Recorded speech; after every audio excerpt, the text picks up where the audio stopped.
Selamat hari kebangkitan, selamat hari Paskah. Ini khotbah saya. Bagian saya hari ini dengan Pastor Puji akan tandem berdua seharian. Dan bagian saya sebagai berikut, 4 ibadah munculkan. Itu dia. Dan kebaktian yang pertama ini saya beri judul pelajaran dari kuburnya yang kosong. Kita akan belajar soal kebangkitan Kristus tapi aplikatif untuk kehidupan kita. Mari kita baca Yohanes pasal 20 ayat 1 sampai 10. Demikian firman Tuhan, kebangkitan Yesus. Pada hari pertama minggu itu, pagi-pagi benar ketika hari masih gelap, pergilah Maria Magdalena ke kubur itu dan ia melihat bahwa batu telah diambil dari kubur. Ia berlari-lari mendapatkan Simon Petrus dan murid yang lain yang dikasihi Yesus dan berkata kepada mereka, Tuhan telah diambil orang dari kuburnya dan kami tidak tahu di mana ia diletakkan. Maka berangkatlah Petrus dan murid yang lain itu ke kubur. Keduanya berlari bersama-sama, tetapi murid yang lain itu berlari lebih cepat daripada Petrus sehingga lebih dahulu sampai di kubur. Ia menjenguk ke dalam dan melihat kain kapan terletak di tanah, akan tetapi ia tidak masuk ke dalam. Maka datanglah Simon Petrus juga menyusul dia dan masuk ke dalam kubur itu. Ia melihat kain kapan terletak di tanah. Sedang kain peluh yang tadinya ada di kepala Yesus tidak terletak dekat kain kapan itu, tetapi agak di samping di tempat yang lain dan sudah tergulung.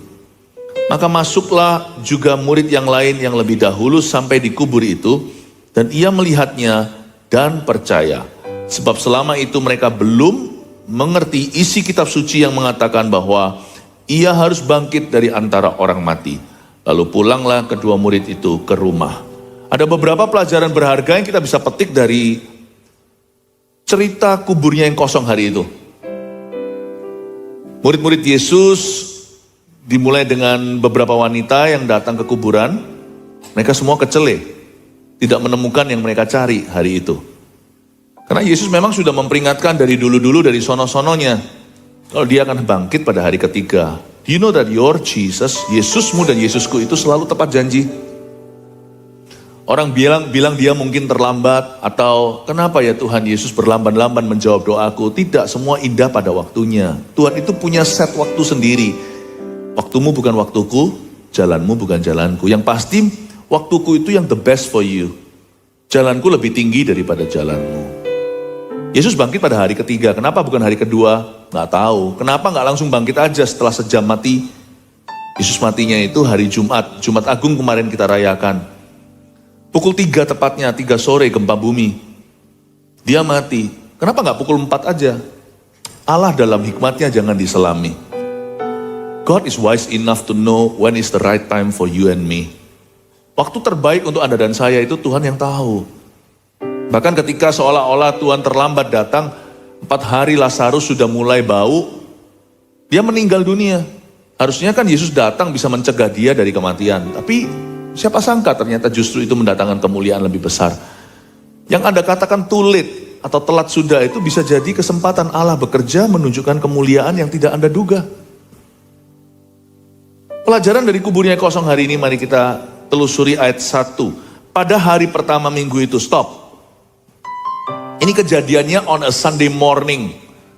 Ya, minggu pagi kurang lebih 2000 tahun yang lalu waktunya, ini agak siang sih. Ini waktu subuh, pagi-pagi benar ketika hari masih gelap. Pada hari pertama minggu itu pagi-pagi benar ketika hari masih gelap. Jadi itu kejadiannya di hari Minggu. Pergilah Maria Magdalena ke kubur itu. Siapa yang ke kuburan? Maria Magdalena. Who is Maria Magdalena? Maria Magdalena ini adalah seorang wanita yang pernah Yesus mengusir dari tubuhnya 7 roh jahat. Nggak main-main loh ya, ini 7 nih. 7 setan. Biasanya dalam kasus kelepasan kita doakan orang itu paling 1 roh jahat di dalam dirinya. Itu pun teriak-teriak. Wah, susah sekali. Tapi ini 7 kali lipat. Maria Magdalena itu kacau lah hidupnya masa lalunya.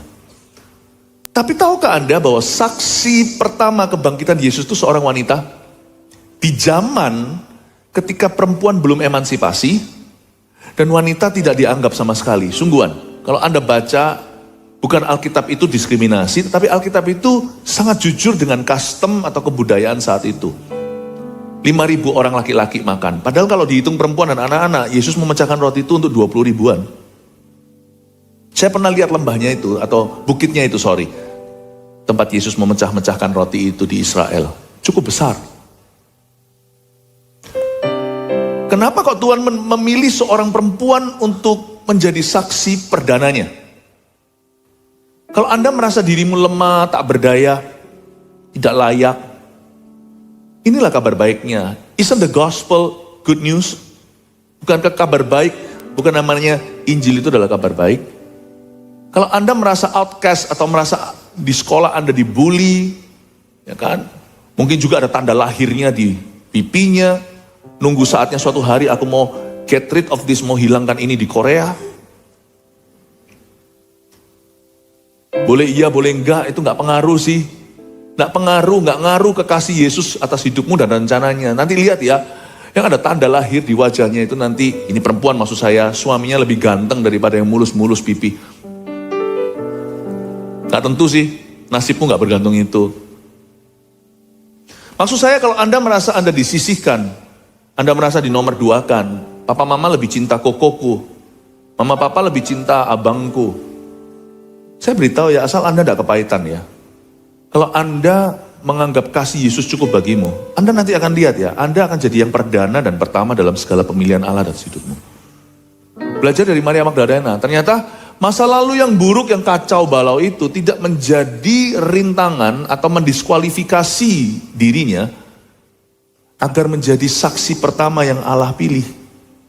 Saya percaya semua kejadian di Alkitab itu semua tuntunan. Tidak ada satupun yang kebetulan atau isengnya Tuhan. Tuhan itu gak iseng soalnya. Allah kita adalah the God of purpose.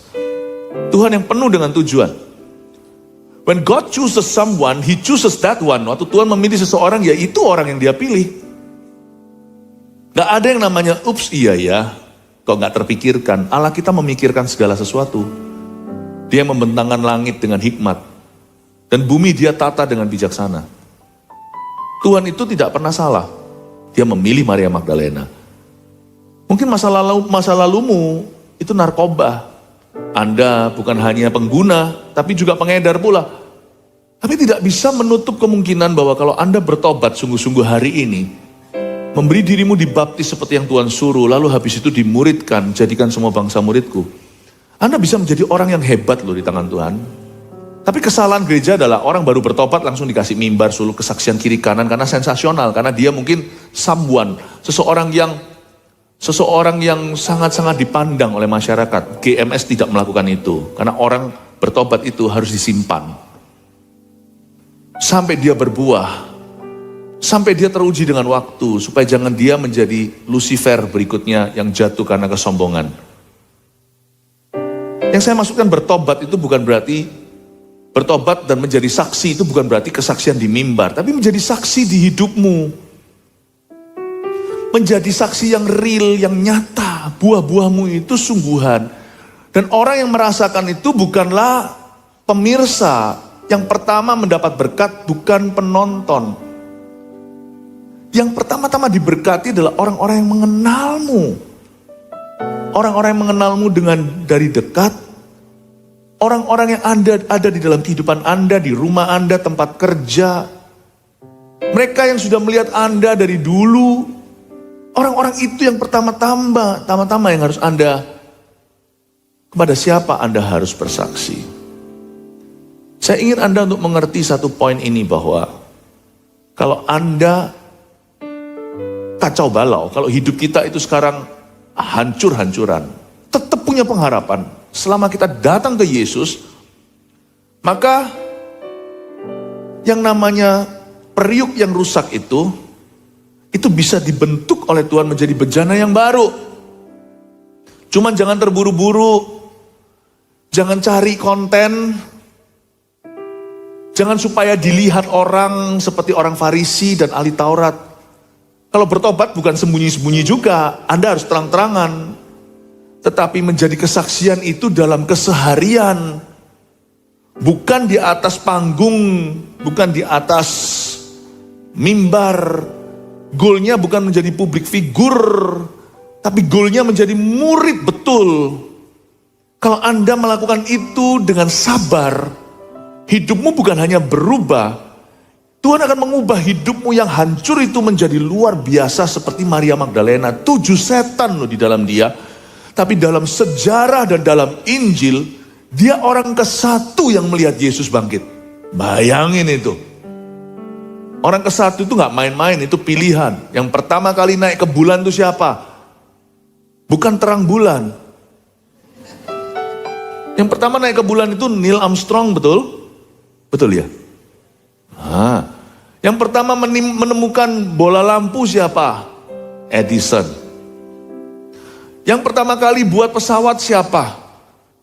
Yang pertama dalam sejarah itu orang luar biasa. Maria Magdalena dikasih Tuhan kepercayaan besar. Bersaksi bagi Anak Allah yang dibangkitkan. Mesias seluruh umat manusia. Let me tell you something. If your heart, kalau hatimu sungguh-sungguh pada Tuhan, dunia boleh mengecilkanmu. Allah akan memuliakanmu bersama dengan anaknya. Amin Bapak Ibu Saudara. Itulah pesan pertama di hari Paskah ini. Jangan ada satupun di antara kita yang putus asa, apalagi kecewa. Buat apa kepahitan?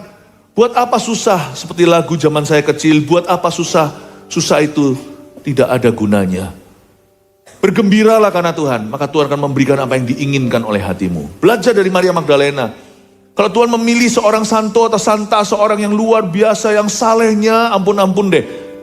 Saya nggak mungkin bisa merasa dia relevan, tapi dia pilih seorang yang boleh dikatakan eks-pelacur lah, seorang pendosa. Mungkin dia seorang yang okultik atau yang terlibat dalam okultisme, penyembah berhala. Mungkin dia dukun-dukunan, mungkin dialah dukunnya. Tapi kalau orang itu bertobat bukan demi dilihat, tapi kalau itu orang itu bertobat karena dia sungguh-sungguh bertobat, God will use your future.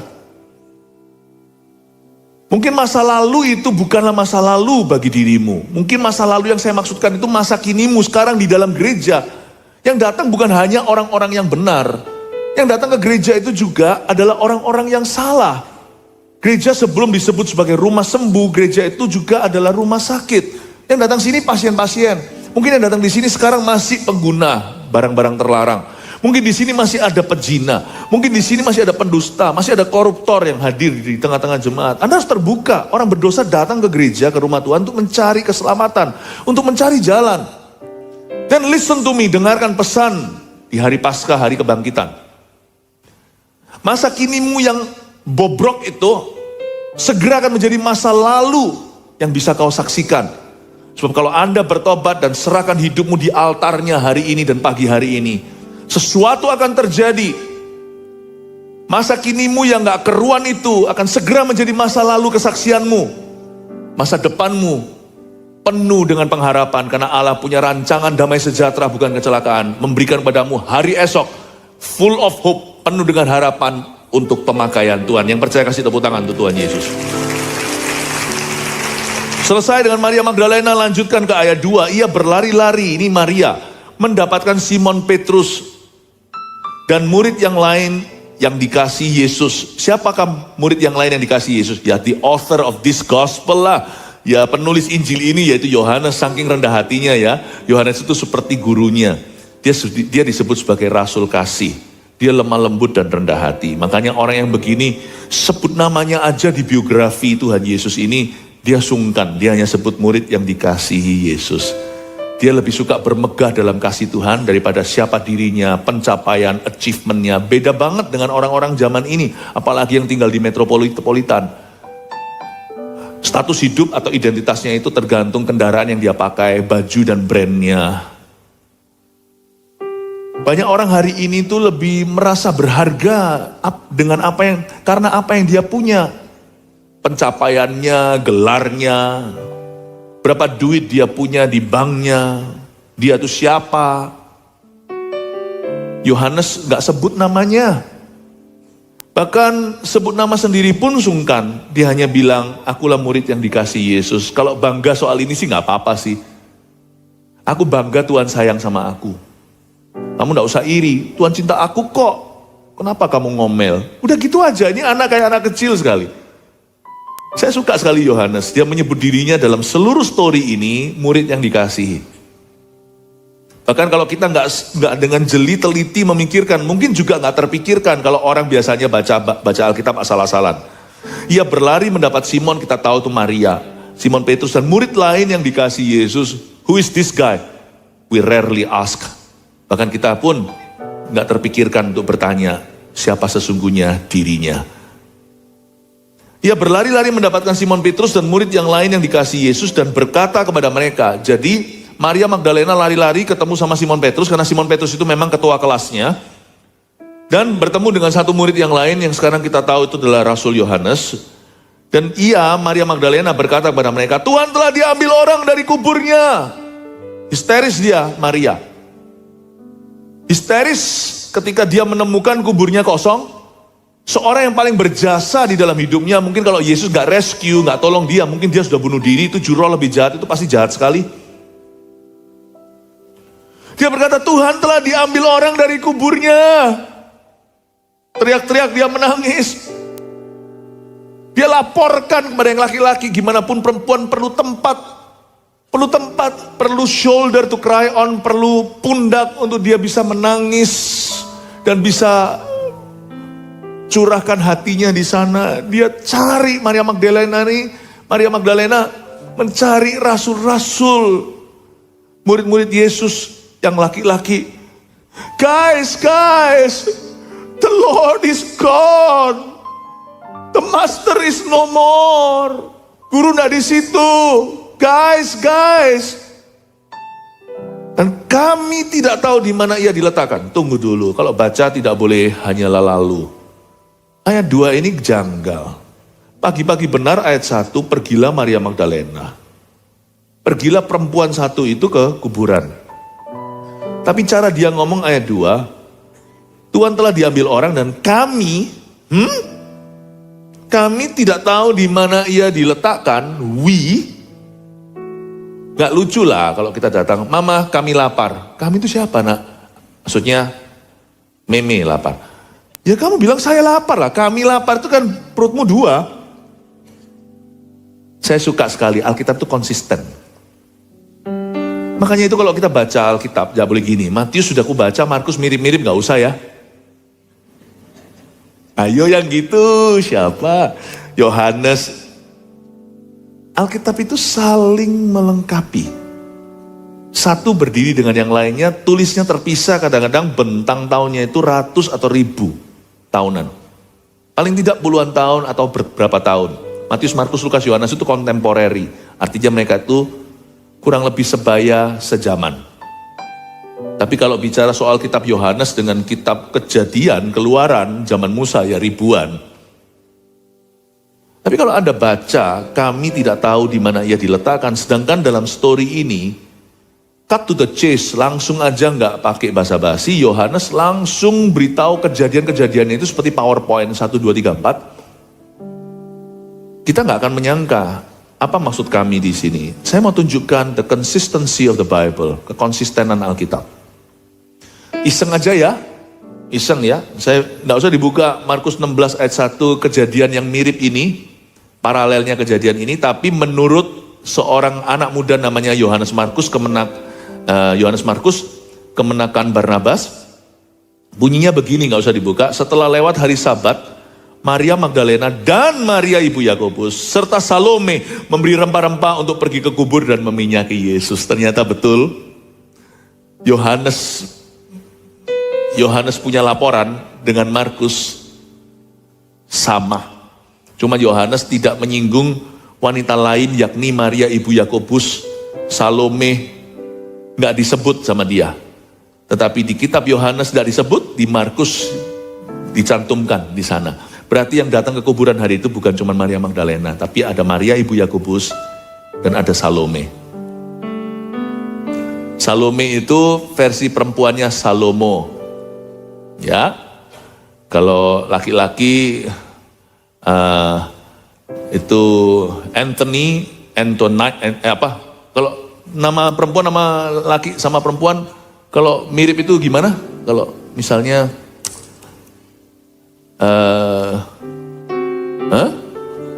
Tonotini, ya betul. Pinter loh, ini memang jago pantun soalnya Pak. Ini gini-gini jangan lawan dia. Tonotini ya. Jadi Salome ini wanita-wanita ini datang ke kuburan. Dari sini saya ingin menunjukkan bahwa the Bible is very consistent. Tapi asumsi saya, waktu mereka sama-sama di kubur itu, kelihatan kosong, Salome sama Maria ibu Yakobus mungkin nyalinya lebih kecil, atau kasihnya lebih kecil, dia jadi takut, kok buka begini, jangan sampai ada orang jahat di dalam, jangan sampai ada hantu dan sebagainya. Tapi si Maria Magdalena masuk. Makanya cerita itu di dalam kubur yang kosong. Yang di luar ngintip-ngintip gak masuk cerita, paham maksud saya? Jadi kalau saya baca Alkitab gini tuh ya, saya semakin admire the Bible, you know. Alkitab itu konsisten. Oke, lanjut. Iseng-iseng aja, ini ngobrol-ngobrol. Saya anggap pagi ini bukan khotbah dan ceramah, saya nggak pintar ceramah. Saya suka ngobrol-ngobrol sama jemaat ya. Jadi semoga Anda dapat banyak dari renungan saya. Ayat 3, maka berangkatlah Petrus dan murid yang lain itu ke kubur. Nah ayat 4, mulai masuklah cerita tentang laki-laki ini. Keduanya berlari bersama-sama, tetapi murid yang lain itu berlari lebih cepat daripada Petrus, sehingga lebih dahulu sampai di kubur. Ada 2 orang balapan lari ke kuburan. Ketika mendengar Maria Magdalena laporkan, guru tiada. Mereka berdua lari. Yang satu namanya Simon Petrus, yang satu lagi murid yang lain, tapi dia larinya lebih jago dan lebih cepat. Memang betul dalam sejarah dicatat bahwa Yohanes itu lebih muda daripada Simon Petrus. Jadi gak heran kalau selain Yohanes lebih atletis, mungkin, tapi dia paling pasti lebih muda, dia larinya lebih cepat. Tapi saya tidak mau Anda melihat pada tenaga fisik mereka. Saya ingin Anda dan saya merenungkan tentang kondisi hati mereka. Kita lihat sekarang ayat yang kelima. Ia menjenguk ke dalam. Jadi murid yang sampai dulu ke kuburan itu, yaitu Yohanes, menjenguk ke dalam, cuman ngintip. Dan melihat kain kapan terletak di tanah. Akan tetapi Yohanes tidak masuk ke dalam. Dia cuman ngintip doang. Badannya lebih atletis, larinya lebih kenceng, usianya lebih muda. Nah, tapi Yohanes itu murid yang dikasih Yesus, kalah sama Petrus. Dia memang lebih dikasih, tapi Petrus lebih mengasihi Yesus. Paham maksud saya? Loh, memang Yohanes yang paling dicinta. Jangan iri loh ya, kalau kita lihat orang lain seolah-olah terkesan lebih dicintai sama Tuhan. Aku doa-doa belum dijawab, dia sudah dijawab. Padahal doanya sama. Gak apa-apa. Jangan iri. Selama sana gak jadi masuk neraka, sudah super kamsyah. Paham maksud saya? Saya tuh gak pernah gini loh, aku kepahitan loh, temanku tuh diperhatikan Tuhan, aku enggak. Gak usah lah. Jangan ada namanya spirit of entitlement, perasaan berhak. Lu kira lu siapa? Saya mengakui bahwa saya itu meskipun boleh jadi ngaku-ngaku nih lebih mengasihi Yesus daripada Anda semua, mungkin ya. Tapi nggak tentu loh di ruangan ini saya paling dikasih sama Tuhan Yesus. Oh masa Pastor Philip jangan merendahkan diri di bawah Monas gitu. Sungguhan di atas Monas ya. Bukan. Sungguhan, kami ini yang ditumbalkan. Jika ruangan ini terbakar, jangan ya dalam nama Yesus, Orsan jangan terjadi. Saya percaya Pastor Fuji dan saya yang terakhir keluar. Itu kehendak Tuhan. Anda semua harus dievakuasi dulu. Terakhir setelah tinggal saya dan Pastor Fuji, saya yang keluar dulu.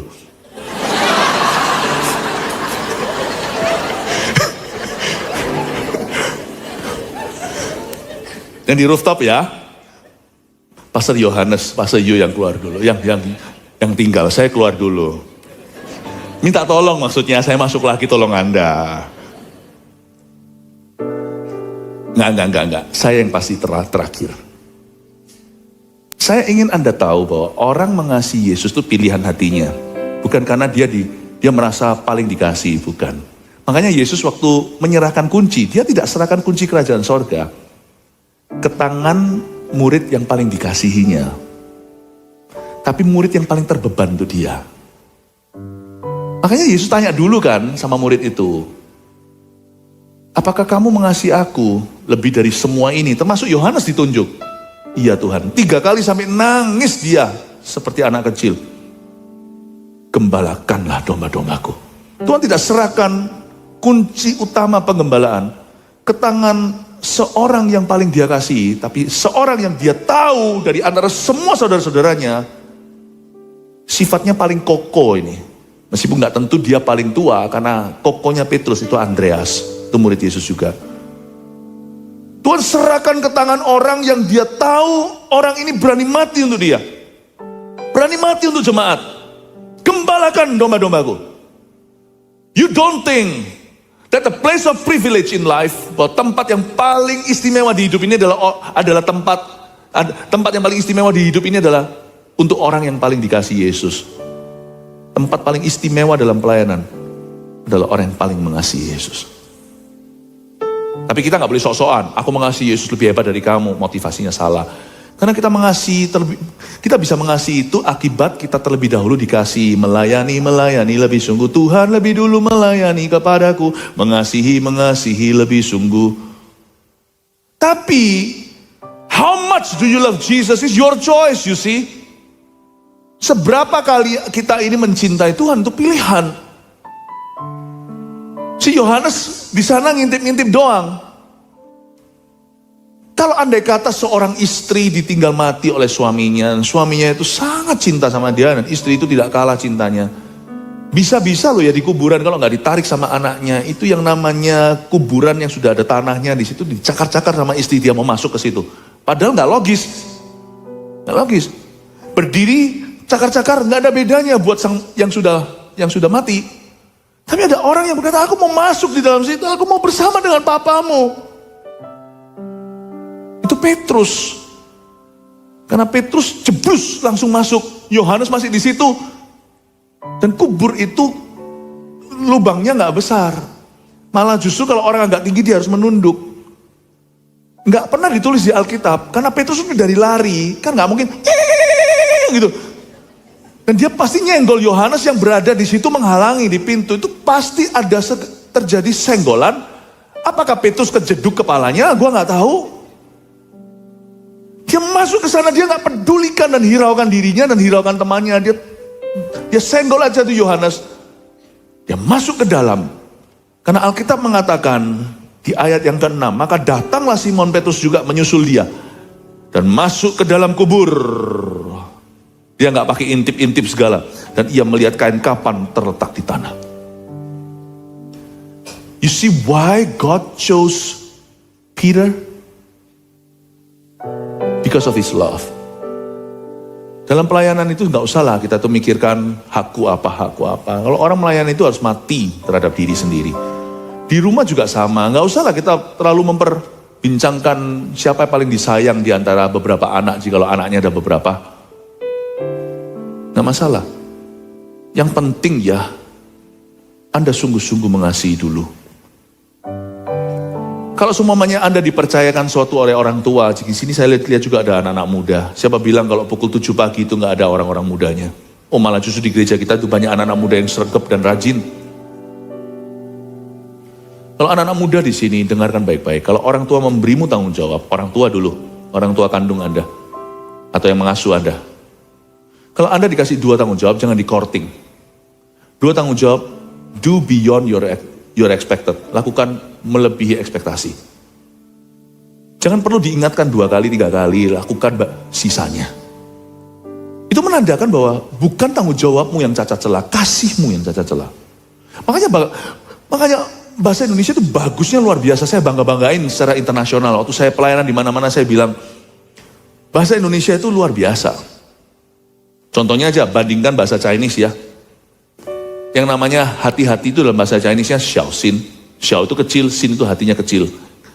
Xiaoxin itu artinya hatimu yang kecil ya. Perkara itu kamu harus waspada. Orang Indonesia nggak dikecilin hatinya, ditambah. Hati-hati itu berarti double hati, hati-hati. Memang kita ini adalah golongan bondo nekat, bonek-boneknya Indonesia. Saya kasih satu contoh lagi ya. Kalau bahasa Inggrisnya thank you, gracias. Nah, bagus. Bahasa Spanishnya, Spanyolnya bicara tentang grace, kasih karunia. Masih lebih bagus bahasa Inggrisnya thank you. Thank itu apa? Aku nggak tahu. Tapi bahasa Indonesia bagus sekali. Minta tolong kepada Bapak jago pantun untuk ambilkan saya air. Lihat ya, Pak Benny, kasih saya apa? Kasih saya apa? Air ya. Tapi waktu saya terima, saya tidak berkata, terima air. Saya bilang apa? Terima kasih. Loh bukan kasih, Pastor Philip. Terima air. Airnya mereknya GMS Jakarta Barat lagi. Terima air kan? Enggak, terima kasih. Ya, terima kasih. Loh, terima air, Pastor Benny. Saya mau Anda untuk mengerti. Ini mau ngomong apa jadi lupa. Ngomong apa tadi? Hah? Apa? Bahasa Indonesia, iya tahu. Bahasa Indonesia, saya tahu. Terima kasih itu bahasa Indonesia, saya tahu. Saya tidak sebodoh itu. Tampang sih memang biasa, cuman mikir kok saya. Terima kasih. Jadi saya mau beritahu, oh ini, kalau Anda dikasih tanggung jawab sama orang tua, itu ujian kasih. Don't think. Jangan kira misalnya sederhana korah-korah. Ya, misalnya orang tinggal di luar negeri apalagi kalau yang mandiri suruh cuci piring. Itu piring tidak kamu cuci, itu bukan piringnya yang dipermasalahkan meskipun jadi masalah. Orang tua akan melihat itu, kasihmu cacat celah. Oh, aku minta sama anak sendiri, tolong ya cucikan piring ini, bantu mama lagi sibuk. Mama sudah cukup sibuk dengan semua rumah ini. Pembantu pulang misalnya saat lebaran, tolong ya bantu, cucinya setengah, sisain satu. Itu yang cacat bukan tanggung jawabmu. Karena sama dengan tadi saya terima air, itu bukan air yang saya terima kasih. Semua perbuatanmu adalah perbuatan kasih. Kurang satu itu kurang kasih. Sama, gimana dengan pekerjaan? Aku tidak mengasihi bosku kok. Aku di sini demi gaji. Tapi paling tidak kan Anda harus mencintai pekerjaan Anda. Dan Anda lakukan itu selalu kan tanpa manusia melihat. Apapun yang Anda lakukan kan Anda lakukan untuk Tuhan. Bukankah itu firman? Tunduklah kepada majikanmu seperti kepada Tuhan. Termasuk pada yang bengis, apalagi kalau anak Tuhan. Anda itu cacat kasih pada Tuhan. Dalam pelayanan juga sama. Kita malah di pelayanan diajarkan untuk berjalan di mil kedua. Kemarin saya baru sampai di Jakarta. Sini, lalu koper-kopernya. Dari sini kan nanti kami besok pagi harus segera mengunjungi GMS di Aussie, di Australia. Saya subuh udah pergi, malam-malam nanti. Lalu sampai kopernya, lalu ada satu ibu-ibu pakai atribut agama yang bukan agama Kristen tentunya. Datang dari sana, nggak tahu dari segitu banyak, dari segitu banyaknya pengunjung, banyak penumpang yang lagi nunggu kopernya semuanya. Ibu itu kok datang ke saya, ibu itu memang peka, dia tahu mana pendeta. Iya, dia tanya, koper yang dari Bengkulu atau dari mana gitu, kota mana? Wih, saya lihat apakah saya hari ini pakai seragam bandara. Saya sudah ada appointment juga. Begitu banyak orang, saya pun punya companion yang datang bersama dengan saya bisa delegasi. Tapi kalau Tuhan utus dan kirim orang itu kepadamu, jangan delegasikan. Justru pakailah kesempatan itu untuk tunjukkan kasih pada Tuhan. Janganlah memberikan sesuatu pada orang yang bisa membalas. Nggak penting juga kalau berbuat kasih itu kepada orang agama sendiri. Kalau berbuat kasih pada semua orang, Injil juga pada semua orang. Tapi itu bukan waktunya untuk saya memberitakan lewat kata-kata saya. Tapi untuk lewat perbuatan saya. Kalau Tuhan sudah tiba-tiba ada bola, kita main bola, sepak bola, bolanya sudah di kaki kita. Berlarilah dengan itu. Jangan selalu kasihkan ke teman, kecuali kalau memang dekat ke gawang. Waktu saya didatangi sama ibu itu, saya bawa ibu-ibu, mari ikut sama saya. Saya tunjukkan. Lalu saya juga nggak tahu yang mana itu ujung ke ujung kan di bandara. Saya minta tolong, saya cari seorang petugas bandara. Nah Pak, tolong ya ibu ini ya, Anda take care ya. Dia cari kopernya di Bengkulu mana, lalu mereka ikut pergi. Setelah pergi, saya tinggal. Saya bersyukur. Saya melayani Tuhan bukan cuma di gereja. Melayani Tuhan itu harus di mana-mana. Dan dalam spirit pelayanan, apapun yang Tuhan percayakan, jangan kau delegasikan. Kalau Anda diberi Tuhan tugas, makanya saya nggak suka dengan orang-orang yang berkata, oh ya nggak apa-apa, biar istriku yang melayani. Jangan gitu, bapak-bapak. Supaya nanti suatu hari, kalau waktunya kau masuk ke sorga, jangan sampai malaikat berkata, biar istrimu yang masuk sorga wakili kamu. Lalu aku di mana? Ya kamu ke tempatmu selayaknya lah. Jangan delegasikan. Kalau itu tanggung jawabmu. Kalau Tuhan sudah lemparkan bola ke tanganmu, dribble dengan benar. Paham maksudnya Bapak Ibu Saudara? Ini yang disebutkan, nah saya tunjukkan pada Anda bahwa Yesus pun tidak delegasikan suatu tugas sederhana yang beliau temukan pertama kali saat dia dibangkitkan. Saya tunjukkan. Bukan memberitakan kerajaan Allah, bukan menampakkan diri pada murid-muridnya. Ada satu tugas sederhana yang Anda dan pasti saya yakin sebagian besar di antara kita mengabaikan fakta kecil ini waktu kita baca ayat ini. Saya tunjukkan dulu ya. Ayat 7. Ayat 7. Ayat 6 dulu. Maka datanglah Simon Petrus juga menyusul dia dan masuk ke dalam kubur itu. Ia melihat apa? Kain kapan terletak di tanah. Nanti saya jelaskan kain kapan. Katakan kain kapan. Ya. Sedang kain peluh yang tadinya ada di kepala Yesus. Jadi ada kain kapan, ada kain peluh. Yang tadinya ada di kepala Yesus tidak terletak dekat kain kapan itu. Tetapi agak di samping di tempat yang lain dan sudah tergulung. Pernahkah Anda membaca Alkitab dan merasa kenapa tulisnya ribet banget sih? Kenapa sampai ke detil-detil begini? Pasti ada arti yang indah.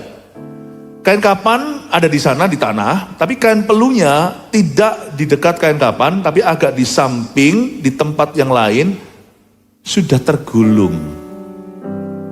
Bisa lihat gak? Siapa yang gulung itu?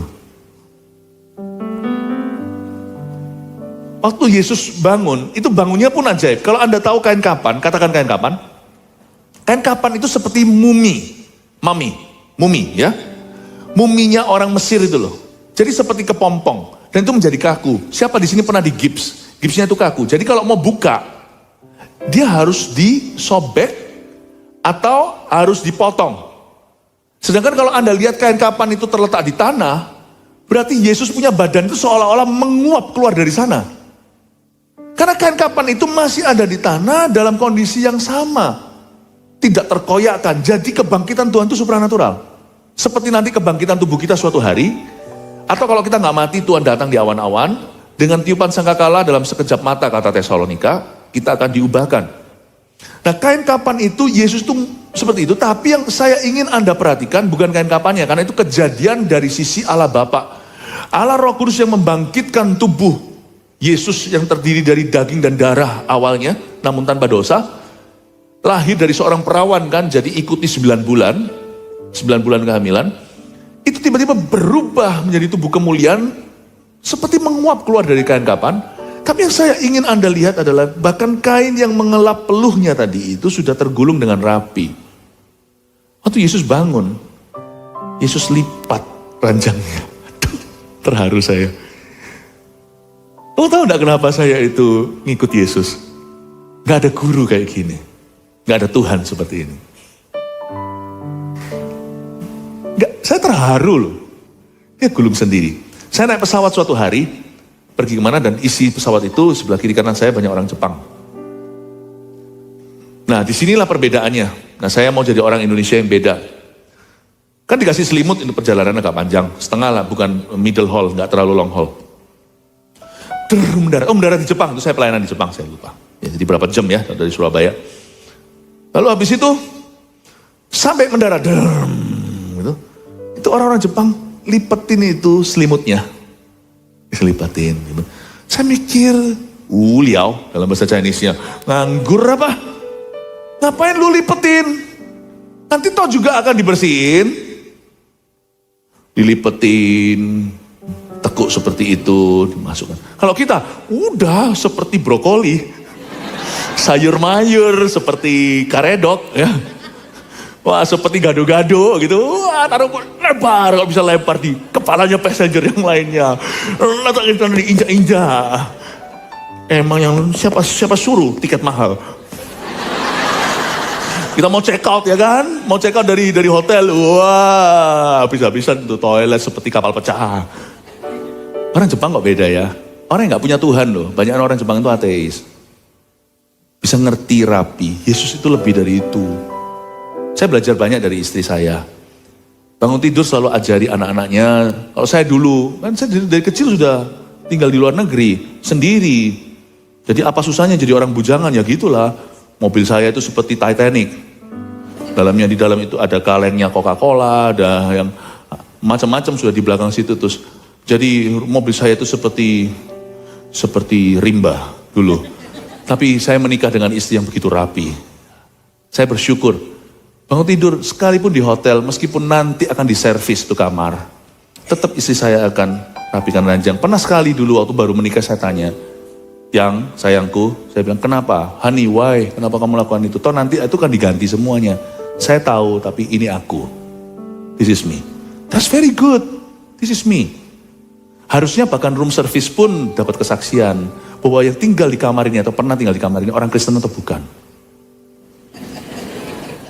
Jangan sampai room service-nya itu masuk ke kamar, wah yang tinggal di sini antikristus nih. Antichrist has come. Sang antikristus telah tiba di dunia ini. Mana? Di kamar ini. 109. Saya belajar untuk rapi. Sebab Yesusku itu teratur. My Jesus is very organized. Dia gak suruh, cut, malaikat sini. Tata. Enggak, malaikat itu datang waktu Yesus pergi. Sehingga nanti malaikat di-stationkan di sana untuk orang-orang anak-anak Tuhan yang kecele ke situ. Makanya itu Anda tidak pernah ketemu orang yang kepenuhan Yesus, kepenuhan Roh Kudus, lalu dia orangnya jadi amburadul. Orang kalau ketemu Yesus jadi rapi, jadi teratur. Ya. Orang yang ketemu Yesus jadi organized. Yang pertama-tama yang diorganisasi, organize di sini maksudnya organisasi, teratur. Itu yang pertama-tama dirapikan oleh Tuhan adalah pikiran. Pikirannya teratur, perasaannya teratur. Dulunya tersinggungan, sekarang bisa menata perasaannya. Dulunya gak kenaan, sekarang bisa mengerti. Sekarang bisa menahan diri. I want you to know this point. Waktu saya baca ayat ini saya terharu, berkata, teacher, you're the best. Saya bilang sama Tuhan, master, guru, kau yang terbaik. Maka masuklah juga murid yang lain, yang lebih dahulu sampai di kubur itu. Dan ia melihatnya serta menjadi percaya. Luar biasa ya. Lalu setelah Petrus masuk dulu, lalu murid itu juga nyusul. Lalu ia melihatnya, melihat kain kapan itu. Ini kelebihan Yohanes, tapi Petrus gak punya. Petrus masih ragu, tapi Yohanes waktu masuk ia melihatnya, langsung dia percaya. Makanya dia itu orang yang sangat peka. Nanti Yohanes juga yang pertama-tama mengenali Yesus ketika di pinggir pantai. Dia dari jauh berkata di perahu, itu guru, lalu habis itu nyemplunglah Petrus. Persis mirip kejadiannya, sifat adalah sifat di mana-mana sama. Dia melompat masuk ke dalam air, jebur di situ, lalu ketemu sama Yesus, padahal sampainya sama-sama dengan mereka yang mendayung perahu. Yohanes selalu yang pertama mengenali, tapi Petrus yang selalu pertama ke situ. Tapi Yohanes kelebihannya, dia selalu pertama, yang menjadi yang pertama yang percaya.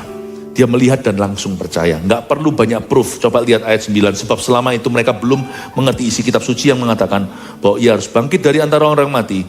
Lalu pulanglah kedua murid itu ke rumah. Sebab selama itu mereka belum mengerti isi kitab suci yang mengatakan. Waktu Yohanes lihat kain kapan itu, pikirannya jalan. Ini menguap, tok, hampa. Udah gak ada tubuh di situ, gak mungkin. Tiba-tiba dia ingat isi kitab suci. Yesus pernah memperingatkan. Langsung dia percaya. Itu kelebihan Yohanes. Apa yang kita bisa pelajari dari kubur yang kosong? Semoga Anda belajar banyak. Tapi saya rangkumkan supaya Anda pulang punya referensi lain kali. Anda tidak akan pernah lupa khotbah ini. Satu, masa lalu yang buruk bukan halangan. Yang penting respon hati kita sekarang. Tuliskan itu, foto silakan. Yes. Ya, arahkan HP-nya ke sana, bukan ke sini. Ya. Iya, puji Tuhan. Ya, itu dia. Nanti kita pelajari sesuatu di sini. 2, sifat Tuhan Yesus itu rapi dan teratur. Demikian juga seharusnya murid-muridnya. Menjadi seperti kau Yesus, pikiran kita akan muluk-muluk kasih. Seperti apa? Pernahkah Anda pikir tidy? Pernah nggak Anda pikir, tidy, rapi? Ikut Yesus itu prioritasnya pasti jadi bagus. Gak ada orang ikut Yesus jadi kacau, itu gak ada. Kesetanan iya, kalau orang kesetanan iya. Kalau ikut Yesus gak pernah. Malah menjadi sebaliknya. 3, belajar dari Yohanes, iman itu percaya pada perkataan Tuhan. Tanpa harus melihat banyak bukti di depan. Pasti Tuhan membuktikan, tapi gak perlu banyak untuk meyakinkan. Iman itu percaya pada firman. Amin. 3 munculkan di foto. Silakan. Terima kasih Tuhan. Saya minta PAW naik ke sini.